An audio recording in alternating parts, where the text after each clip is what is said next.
So coming to the part we discussed in the last class, discussed about the DPSP, what we call the directive principle of the state policy, and explained under Article 36 to Article 45 of the Indian Constitution and under Part 4 of the Indian Constitution. So as I have already explained you that if someone is asking you that what is directive principle of the state policy indicates about, then the answer will be like when we are talking about the, I have already muted, just let me check. I have muted everyone dear me. Yes, everyone is muted right now. Yeah. So what I was talking about, that we have talked about the directive principle of the state policy. So what is directive principle of the state policy exactly indicates? This indicates future vision of a state which could be implemented for a welfare state. तो directive principle of the state policy का शुरुआत कहाँ से हुआ था? इसका जो basic concept है उसको लाया गया था from the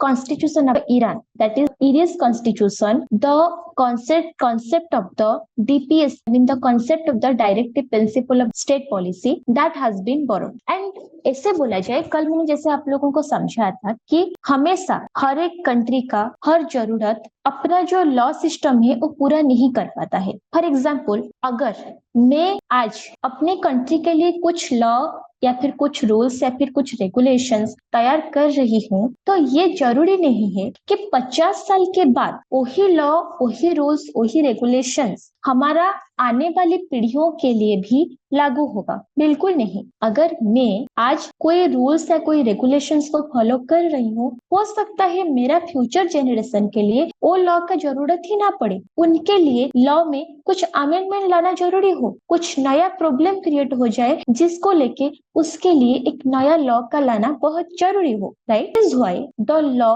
is always ever changing in nature. It gets amended time to time, and the new rules, new laws, new regulations keep coming with the flow of time. And that is what the DPSP exactly speaks about. When the founders of the Constitution, this is what the DPSP speaks about. When the founders of the Constitution making the draft of the Indian Constitution, जब Constitutional Assembly बनाया गया था, जब उन लोगों ने हमारा Constitution का ड्राफ्टिंग कर रहे थे, उसी टाइम उन लोगों को ये चीज का रियलाइज हुआ कि जी नहीं, कुछ रूल्स है, कुछ लॉज है जिसको हमने अभी लाने का जरूरत नहीं है, बट हो सकता है वो चीज आगे जाके जरूरत पड़ सकता है. तो वो सारे लॉज को, वो सारे सजेशंस को उन लोगों ने कहाँ पे रख दिया? डीपीएसपी पे. तो बोला जाए तो DPSP is the part of the Indian constitution.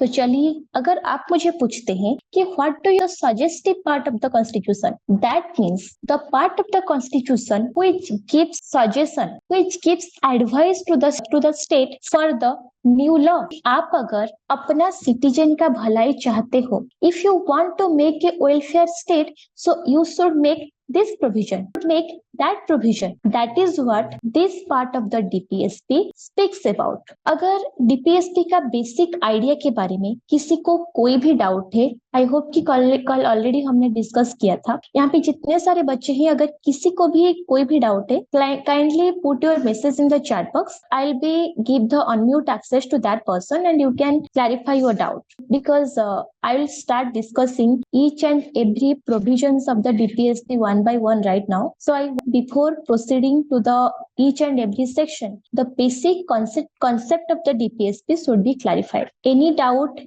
किसी को कुछ पूछना है, डीपीएसपी क्या है, क्यों बनाया गया था, ऑलरेडी ये चीज हमने कल डिस्कस कर चुके हैं. अगर फिर भी कुछ पूछना है तो आप लोग चैट बॉक्स में अपना मैसेज डालिए. मैं आपको पूछने के लिए जो भी आपका डाउट है आप मुझे पूछ सकते हैं, फिर हम आगे बढ़ेंगे. I am waiting for 1 minute.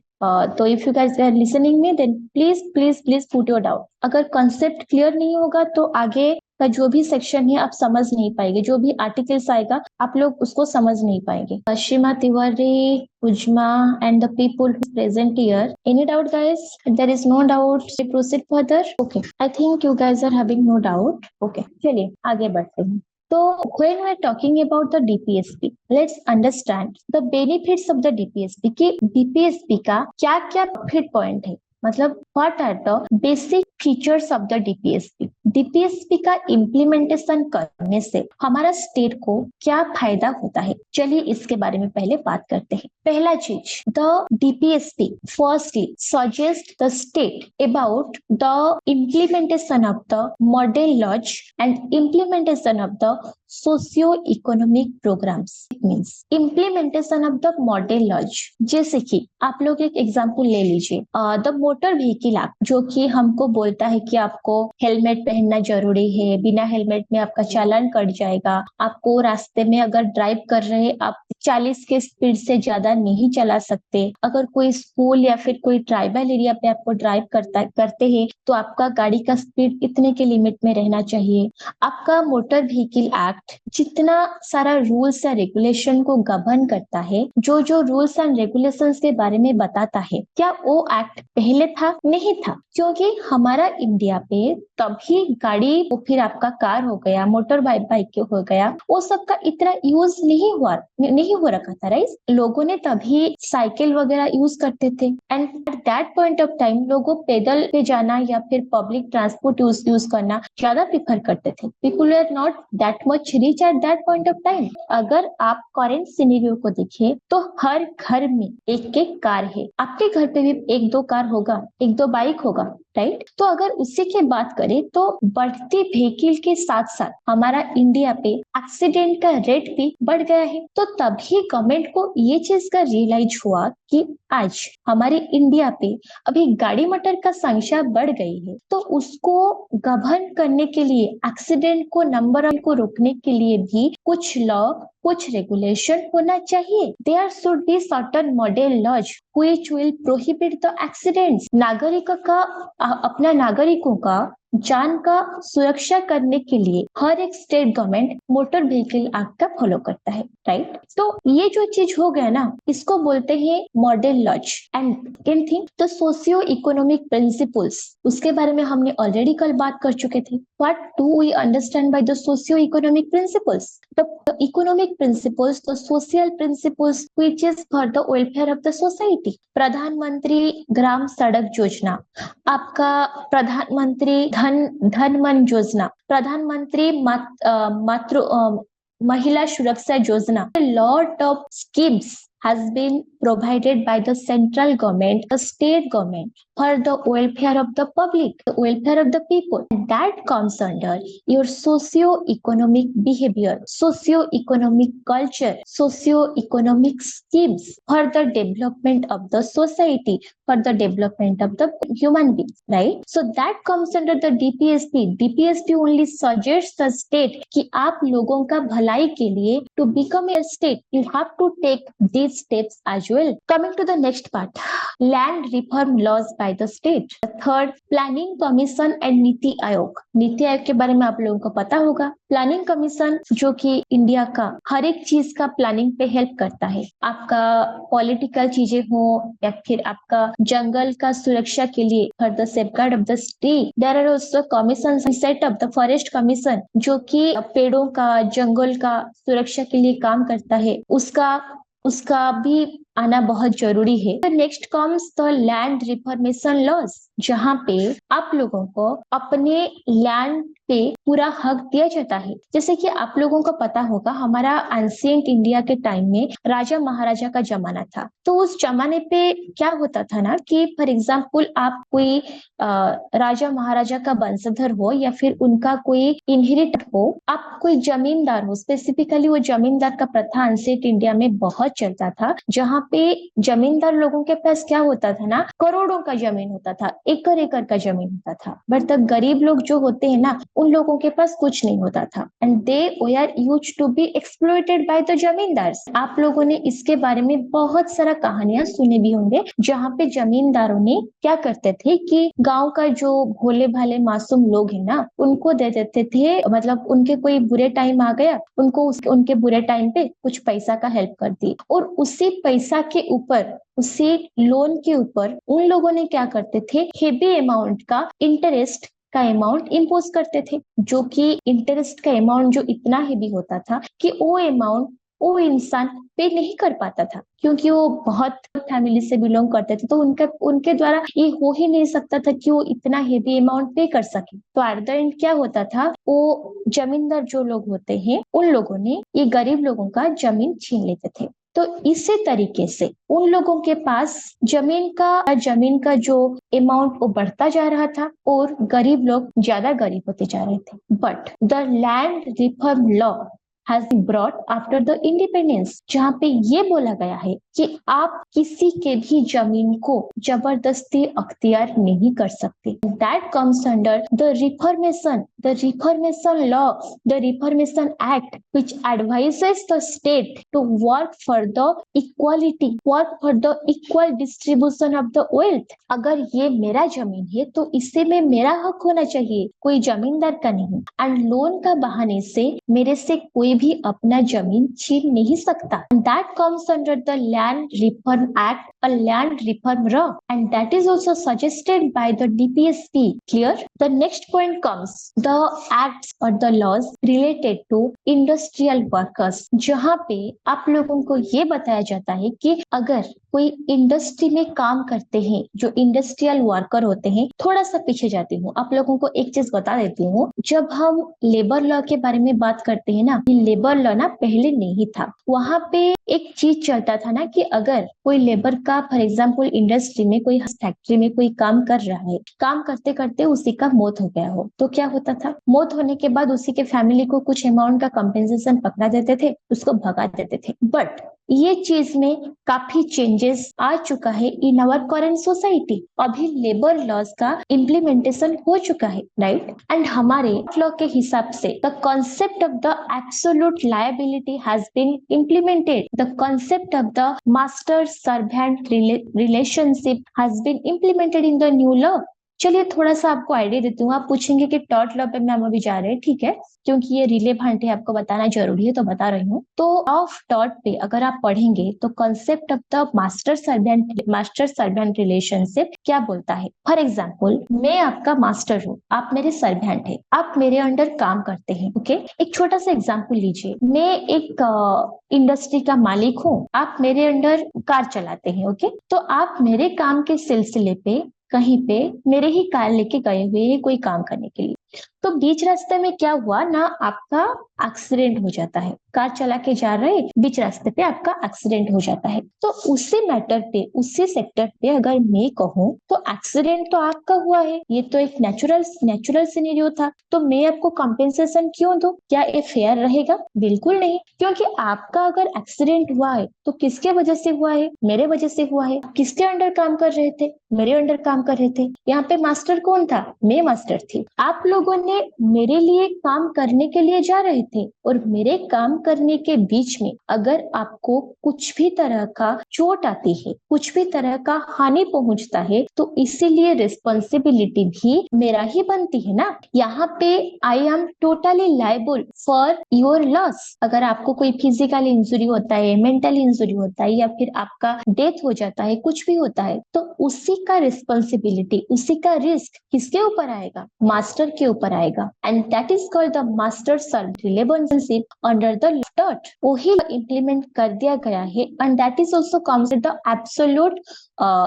Absolute liability, जहाँ पे ये बोला गया है ये मैटर नहीं करता एक्सीडेंट हुआ या कोई भी हैजर्डस एक्टिविटी हुआ, ये किसके द्वारा हुआ या फिर किस सर्कमस्टेंस पे हुआ। जो मास्टर है, जो ओनर है, जिसके लिए सर्वेंट लोगों ने काम करते करते उनके तहत ये दुर्घटना घटा हुआ है, दुर्घटना घटी हुई है, उन लोगों को ही जमींदार माना जाएगा फॉर दैट एक्सीडेंट। आप दूसरा एग्जाम्पल लीजिए। फॉर एग्जाम्पल, कोई इंडस्ट्री में आप न्यूज देखते रहते हैं कि कोई माइंस पे कुछ लोग काम कर रहे हैं, वहां पे जमीन धंस गया, 100 वर्कर का डेथ हो गया, 50 वर्कर का डेथ हो गया, ये न्यूज तो आता ही रहता है, राइट। तो यहाँ पे लायबल कौन होगा? वो लोग जो खोदने गए थे? बिल्कुल नहीं, वो लोग तो अपना काम कर रहे थे। लायबल कौन होगा? जिसके लिए खुदाई कर रहे थे। खुदाई का कॉन्ट्रैक्ट किसने लिया था? किसका? कौन सा कंपनी हुआ या फिर गवर्नमेंट हुआ? जो कंपनी या गवर्नमेंट वो खुदाई का काम कंटिन्यू कर रहा था,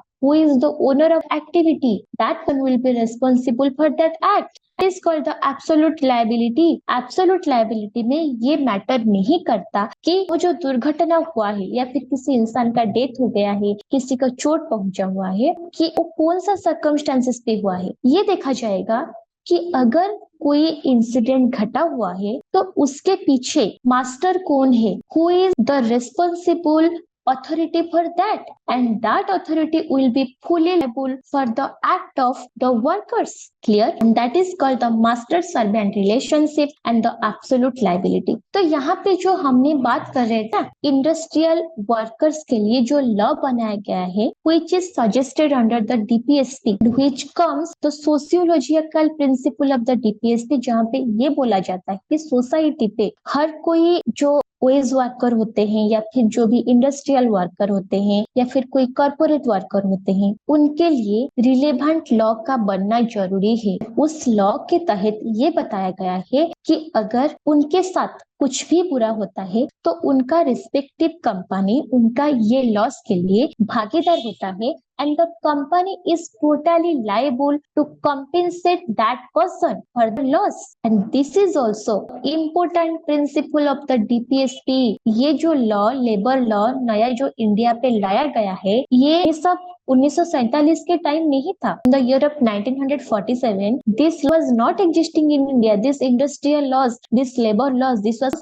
not existing. This was just placed in the DPSP. But when the flow of time, the country, the government, the authority realized कि no, this is the time we should bring some new laws related to the industrial workers and the safety of workers should be protected at this point of time. Then they decided to bring a new law related to industrial workers and the laborers. And that is what we call the Industrial Act, Industrial Law, जहाँ पे ये चीज भी बोला जाता है कि आपको प्रदूषण का मात्रा कम करना चाहिए। इंडस्ट्री को ये इंस्ट्रक्शन दिया जाता है कि अगर आपने एनवायरमेंटल पोल्यूशन कर रहे हैं तो आपको क्या पनिशमेंट होगा। अगर आपने हमारे एनवायरमेंट को कार्बन डाइऑक्साइड रिलीज कर रहे हैं तो आप उसी कार्बन डाइऑक्साइड को प्यूरिफाई करके रिलीज करना होगा ताकि वो पब्लिक का हेल्थ के लिए कोई भी हार्म ना करे। क्लियर? तो ये हो गया आपका acts related to industrial workers. Next, the child labour. इसी के बारे में हमने ऑलरेडी बात कर चुके थे। द चाइल्ड लेबर एक्ट, जहाँ पे ये बोला जाता है कि अगर आपका उम्र 14 साल से कम है तो आपको कोई भी हजर काम पे आपको पहले पढ़ने का हक है। The child in between 6 to 10 years are not allowed to work anywhere. They have the right to education. अगर कोई बच्चा अपनी मजबूरी के तहत किसी भी सेक्टर पे काम कर रहा है तो उसका उम्र मिनिमम से मिनिमम 14 साल होना जरूरी है। और अगर 14 साल हो भी गया तो भी कुछ रूल्स एंड रेगुलेशंस को मानना पड़ेगा। क्या? देखिए, उसको अगर कोई भी हजर काम पे इन्वॉल्व किया जाता है तो वो इलीगल है। The child the age of the 14 can not work in any kind of sectors. Any kind of dangerous act can not be done by the child. उसको प्रोहिबिट करता है हमारा Indian law. It protects the child. Okay, ये हो गया आपका child. Next point, laws for the protection of the women workers. पहले independence के टाइम पे बता रही हूँ, वुमेन वर्कर के लिए उतना अपॉर्चुनिटी नहीं था। तभी इनफैक्ट बोला जाए तो लेडीज लोगों ने ना घर पे उतना बाहर निकलते ही नहीं। तो उन लोगों ने जॉब करना, that was just the part of the male. Actually बोला जाए तो it was a totally male dominating society where women were usually not working, they used to stay housewife only. So उसी टाइम पे women का safety के लिए the safety of women at the workplace, कार्य क्षेत्र में महिलाओं का सुरक्षा के लिए तभी कोई भी लॉ का आना उसी समय में जरूरी नहीं था। इसलिए हमारा गवर्नमेंट वुमेन का प्रोटेक्शन के लिए कोई लॉ का तैयारी नहीं की थी। मैं कब का बता रहा हूँ? इंडिपेंडेंस का टाइम बता रही हूँ। खत्म हो गया वो बात। अभी का बात देखिए, हर घर में हर कोई लेडी अभी ऑफिस जाती है, काम करती है, अपना इनकम खुद कमाती है। अपनी मम्मियों को भी देख लीजिए, किस किस का मम हाउस वाइफ होंगे, किस किस का मम ऑफिस पे काम कर रही होगी या फिर कोई साइड बिजनेस करना, कुछ भी आजकल कुछ भी करते रहते हैं, right? So they are basically not unemployed unemployed anymore. They are strong enough. They are giving a basic earning to their family. They're standing as a earning source of their family as well, right? So यहाँ पे अगर हम बात करते हैं women का work place की, अगर लड़कियों का, महिलाओं का कार्य क्षेत्र में काम करने का रेशियो बढ़ गया है, तो उसी रेशियो को कंटिन्यू रखने के लिए उनका सेफ्टी के लिए भी कुछ लॉ का, कुछ रूल्स का भी आना जरूरी है। क्योंकि आप लोगों को ये बात बहुत अच्छे से पता है कि आजकल के टाइम पे the violence crimes against women are not decreasing, it's gradually increasing every day. The rape crime, the crimes of the murder, kidnapping against, it is increasing on a daily basis. तो अगर एक महिला, एक woman, एक लड़की अपने घर से काम करने के लिए निकल रही है, तो ऐसा कुछ लॉ, ऐसा कुछ रेगुलेशन, ऐसा कुछ स्कीम होनी चाहिए जो कि उस लड़की को एक हिम्मत दे कि हाँ, अगर मेरे साथ कुछ भी गलत होता है तो मेरा लॉ मुझे प्रोटेक्ट कर रहा है। Clear? So that is what you called laws for the protection of the women at the work place. इसी के बारे में डीपीएसपी में बताया गया है। अगर मैं आपको बोलूं तो पहले जब इंडिपेंडेंस का टाइम था तभी ये चीज का जरूरत नहीं था, इसीलिए कॉन्स्टिट्यूशन का फाउंडर लोगों, मतलब the founders of the constitution, they realized कि अभी इस चीज का जरूरत नहीं है, बट आगे जाके जब हमारे महिलाओं का प्रगति होगा, जब हमारे महिलाओं ने आगे जाके कोई भी वर्क सेक्टर पे काम करने लग जाएंगे, तभी उनको एक उनका प्रोटेक्शन के लिए लॉ का जरूरत पड़ेगी। तो उसीलिए हम क्या करते हैं, इस प्रोविजन को हम डाल देते हैं डीपीएसपी पे। जब भी स्टेट को या गवर्नमेंट को ये चीज का रियलाइज होगा कि हाँ, this is the time we should make a law for the safety of women, the state will make a law for the safety of the women. Clear? Next, measures to utilize financial resources for the common good.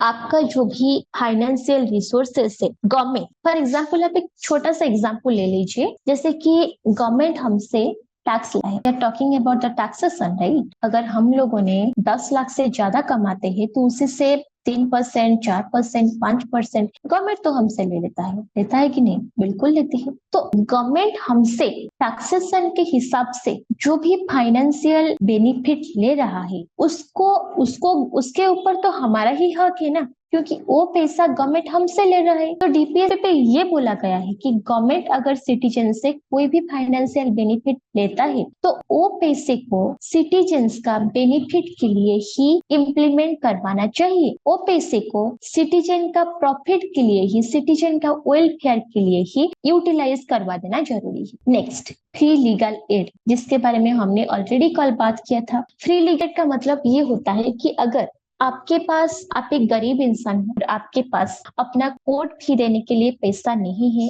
और but आप अपना case लड़ना चाहते हो, तो वहां पे court का ड्यूटी बनता है, वो कोर्ट की तरफ से आपके लिए लॉयर अपॉइंट किया जाएगा, and that gives you the equal justice to everyone, and that comes under the free legal aid under the DPSP. Next, the employment schemes, जो कि हमने ऑलरेडी डिस्कस कर चुके हैं कि हमारा सिटीजन्स का एम्प्लॉयमेंट का रेशियो बढ़ाने के लिए the state should bring new schemes, new provisions, new opportunities employment. But ये सिर्फ बोलने का बात है कि क्योंकि आजकल अगर आप इंडिया का सिचुएशन देखेंगे तो जॉब का डेफिशिएंसी बहुत है, and the rate of unemployment is very high in India. Coming to the next part, laws related to the environment, agriculture and animal husbandry. The laws which should protect the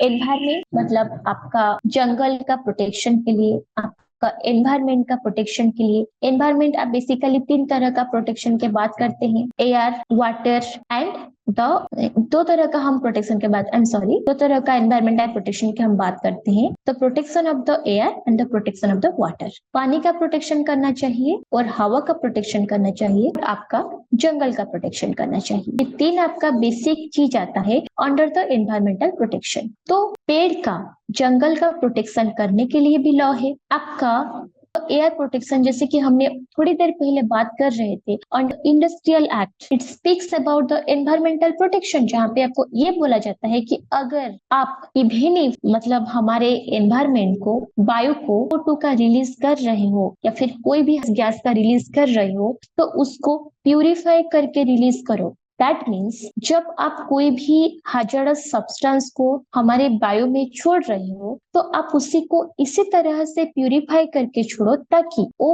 public के लिए कोई भी दिक्कत ना लाए। आप लोगों ने अगर हिरोशिमा और नागासाकी के इंसिडेंट के बारे में सुना होगा, तो आपको याद होगा जापान का हिरोशिमा और नागासाकी पे जब जर्मनी ने अटैक किया था, एटम बम का अटैक किया था, तभी उसका इफेक्ट इतना गहरा था, उसका वायु में वो जो पॉइजनस गैस का इफेक्ट इतना गहरा था। आज भी हिरोशिमा और नागासाकी में वही पारमाणविक का रिजल्ट अभी तक भी देख रहा है। उस लोकेशन का जो बच्चे पैदा होते हैं ना, अभी भी शारीरिक और मानसिक रूप में भिन्नक्षम होते हैं, विकलांग होके जन्म होते हैं वो लोग। बोला जाए तो मेंटली डिसेबल, फिजिकली डिसेबलमेंट उनके अंदर आता है, राइट। सो ये जो पॉल्यूशन होता है ना, जब हमारे हवा में जहर मिल जाता है ना, तो वो एक अलग लेवल का आपको हार्म करता है। Causes the heart attack, causes you brain stroke, causes you the cancer and many kind of हजारस डिजीजेस, जो कि आपको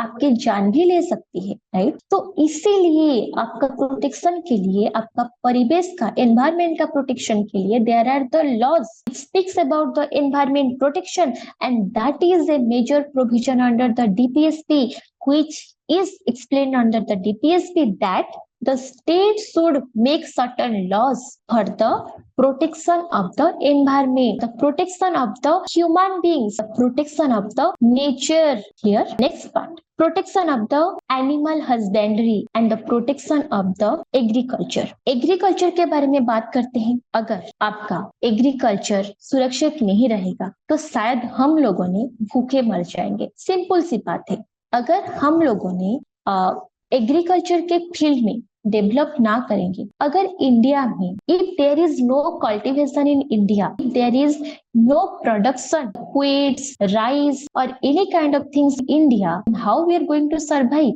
जिएंगे तो क्या, कैसे जिएंगे? पैसा होगा, बट खाने के लिए तो कुछ चाहिए कि नहीं। तो खाने के लिए जो भी प्रोडक्शन होता है वो कहाँ से आता है? वो आता है आपका एग्रीकल्चर से। ओके, तो हमारा जो एग्रीकल्चर का प्रोटेक्शन के लिए भी there are the laws and DPSP also protects the agriculture of the India. DPSP बोलता है कि अगर एक स्टेट एक वेलफेयर स्टेट बनना चाहता है, तो the state should make certain provision, certain rule for the protection of the agriculture of the country. Next, animal husbandry. Simple सी बात करें तो आप, sorry, now I am audible? Yes, okay, हाँ, कब से नहीं आ रहा था? I think minute. Okay done, ठीक है, मैं तब से रिपीट करती हूँ। ओके, जब हम एनिमल के बारे में बात करें तो talking about also wild animals and also some kind of animals who are living in the society, right? So for the protection of animals there are also specific laws, specific regulations. क्यों? Because they are talking about the animals, they are speechless, they cannot speak out on their voice कि हमको ये right they दो, हमको वो right they दो, हमको खाना दे दो, can they? No, they cannot. So our law protects the rights of animals. Okay, clear? Next, the panchayat system and the reservation system. Panchayat system comes under the Gandhian principle. Reservation system, now I don't know what happened actually, or disconnected. Yeah, okay. So speaking about the laws related to the animal, and then comes to the panchayat system and the reservation for the weaker sections. I say it comes under the equal protection of the law under the fundamental right under Article 40, which speaks about if you are economically backward, if you are coming under the SC, ST, OBC or any kind of tribal category, जहाँ पे आप लोगों को society का एक weaker section माना जा रहा है, जाए तो क्या आप जनरल पब्लिक के साथ compete कर सकते हो? नहीं कर सकते. That is why the protection of the weaker section, there is the reservation system that is existing in Indian law and also suggested by the DPSP to state. The state should make certain laws the protection of weaker sections. Clear? Next, to separate judiciary from the executive, and the last and the most important point that the laws to prohibit the illegal activity. Okay, fine. So let's talking about last most important 2 points, the separation of the executive from the judiciary. तो अगर ये बात बोला जाए तो there are certain incidents after 147 जहाँ पे the judiciary system was intermixed the executive system. The judiciary had no independency, but with the flow of the time, the DPSP when started speaking about the independency of the judiciary from the executive. Now, if you are asking, अगर आप मुझे अभी पूछते हैं कि अभी supreme कौन है,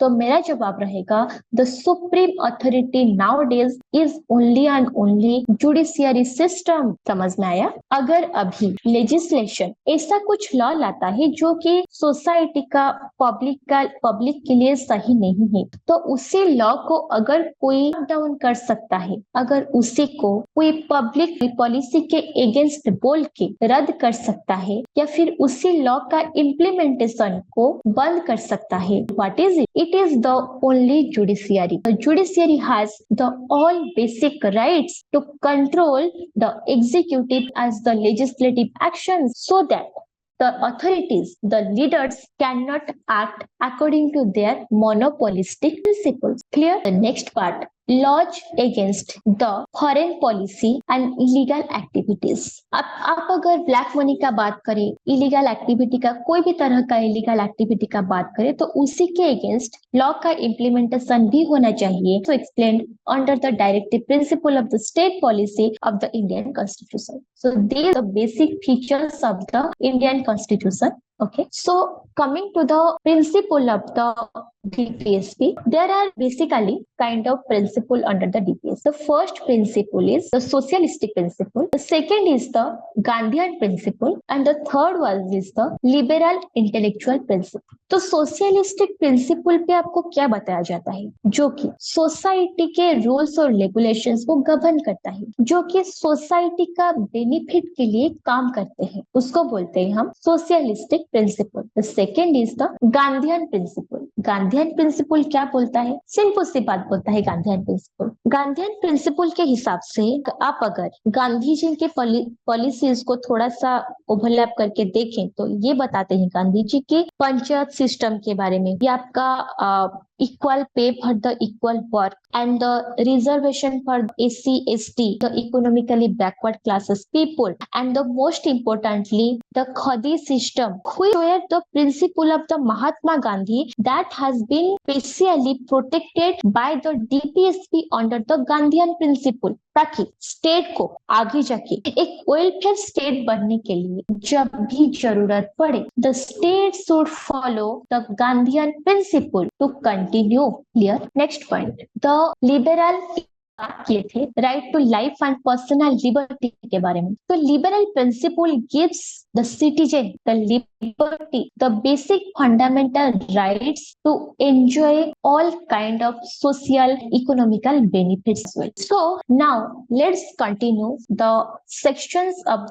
articles of the directive principle of the state policy, which is explained under the part 4 of the Indian Constitution. So first, Article 36. You can also, if you want, you can open in your phone the direct of the Constitution of the India and go to the Article 36 of the Indian Constitution that speaks about the DPS. Now we are going to discuss each and every article line wise because these articles are very very important in nature for the purpose of the examination. Any kind of examination you are giving is very important in nature. Okay, so let's continue up to that. The first is 36 speaks that the state is equal as to the definition of the state discussed and explained under Part 3 of the Indian Constitution under the fundamental rights. As we have already discussed the fundamental right, already completed this part in our last 4 to 5 lectures, we already know that under the fundamental rights, there are certain things which we need to speak about. For example, speak about what is considered under like firstly, the central government, the state government. Thirdly, institutions which is aided or governed by the central or state government, or institutions or organizations which have been legally approved or managed or governed by the central government or the state government. These are considered under the definition of the state under the Article 12 of the fundamental right under the Indian Constitution. And here in the DPSP, the state means the exactly same as explained under article 12 of the Indian constitution. तो आप लोगों को अगर doubt है तो आप एक बार article 12 of the Indian constitution open कीजिए, पढ़िए। फंडामेंटल राइट के अंदर स्टेट का डेफिनेशन जो बताया गया है उसको ऑलरेडी हमने डिस्कस कर चुके हैं, तो इसीलिए मैं उसको रिपीट नहीं कर रही हूँ। अगर आपको उसमें भी कोई भी डाउट है तो आप मुझे पूछ सकते हैं, I will be clarifying it. Coming to the next article 37 37 speaks, these provisions contained in this part shall not be enforceable by any court and shall be the duty of the state to apply these principles in making laws। तो इसी के बारे में बात करते हैं। जैसे कि हमने बात किया था, fundamental rights are challenged, can be challenged and legally enforceable under the court of law. अगर कोई आपका फंडामेंटल राइट का वायोलेशन करता है तो आप उसी को लेके कोर्ट ऑफ लॉ में जा सकते हैं, बट अगर कोई डीपीएसपी का वायोलेशन करता है तो आप उसको लेके कोर्ट में नहीं जा सकते। आप पूछेंगे सिंपल सी बात है, आप देखिए ना, अगर हम फंडामेंटल राइट की बात करें, लीगली सेबुल इन नेचर, वो आपका हक है, उसी हक से आपको कोई भी बेदखल नहीं कर सकता, एंड अगर कोई करता है तो आप उसी को कोर्ट पे चैलेंज कर सकते हैं। बट अगर डीपीएसपी का बारे में बात करें तो मैंने पहले ही आपको बताया था कि DPSP is totally and totally suggestive state, it is suggestive in nature, it is not enforceable, क्योंकि equal for the equal work हो गया, कोई पॉलिसी लाना हो गया, सोशियो इकोनॉमिक प्रिंसिपल हो गया, इसमें कोई स्पेसिफिक लॉ को या फिर स्पेसिफिक रूल को पॉइंट आउट नहीं किया गया है। इसमें बेसिकली ओवरऑल ये सजेशन दिया गया है कि स्टेट इस तरह का करना चाहिए, उस तरह का करना चाहिए, सिटीजन का वेलफेयर के लिए ये स्टेप लेना अच्छा रहेगा, step this totally suggest nature, जो कि स्टेट को सजेस्ट करता है, एडवाइस देता है, आप इस तरह का लॉ का इम्प्लीमेंट करो, उस तरह का प्रिंसिपल का इम्प्लीमेंट करो। अगर आपका सोसाइटी, आपका कंट्री कोई चीज स्पेसिफिकली अगर कोई चीज सजेस्ट एनफोर्सेबल बोल के कोर्ट में ले जा सकते हो? बिल्कुल नहीं। सिंपल सी बात है, अगर मैं आपके साथ एक चीज को लेके कॉन्ट्रैक्ट करती हूँ, फॉर एग्जाम्पल मान लीजिए I will be making a contract with you that I am going to pay you 10,000 per month for your task, okay. तो अगर मैं अपना वादा पूरा नहीं करती हूँ, then you can take the court of law, आप मुझे कोर्ट तक लेके जा सकते हैं। बट अगर मैं आपको एक सजेशन देती हूँ कि देखिए जी, आप यहाँ पे पढ़ाई कीजिए, ये बुक खरीदिए, आपके लिए अच्छा रहेगा, तो यहाँ पे मैं तो आपको किसी काम के लिए फोर्स नहीं करेंगे, ना करेंगे, मेरा काम है आपको सजेस्ट करना है। अगर उसमें आपको कोई is not article 30 of the Indian Constitution speaks about the state shall strive to promote the welfare of the hello. Is it clear now? Ma'am, your video is not clear. Is it clear now? Hello? No, ma'am. Face will become blurred. Okay, then there is the network disable. Okay, then your time is also over for today, so we can continue from the next class. Just let me wrap up. Just let me wrap up in 2 minutes. Then we'll be continuing from the next class. Okay.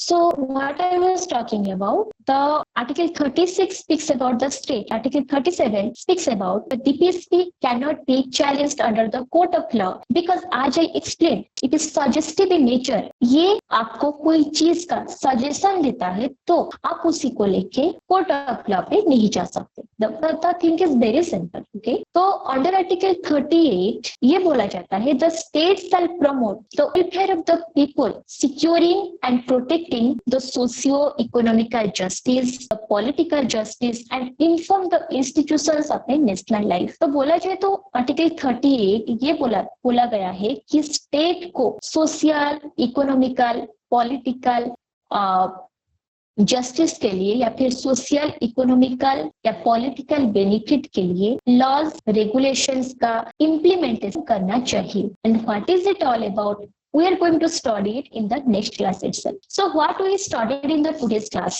We studied the introduction of the DPSP, then the basic features of the DPSP, which was the major important part. मैंने आपको हर एक छोटी छोटी चीज in brief बोला जाए तो पूरा DPSP पे जो चीजें ऑल ओवर बोला गया है, मैंने सारे चीज आपको इन ब्रीफ ऑलरेडी एक्सप्लेन कर चुकी हूँ under the brief feature of the DPSP के अंदर. और बाकी DPSP का हर एक सेक्शन को हर एक आर्टिकल को हम 1 by 1 डिसेक्ट करके अच्छे से पढ़ेंगे. In the next class I will be completed I hope. And that is all for today. If you have any kind of doubt, जैसे कि मैंने बोला कि अगर स्टेट का रिलेटेड आपको कोई भी डाउट हो या फिर कोई भी आर्टिकल का रिलेटेड आपको कुछ भी डाउट हो, just ask me in the chat box and I will be clarifying your doubt. So guys, thank you for today.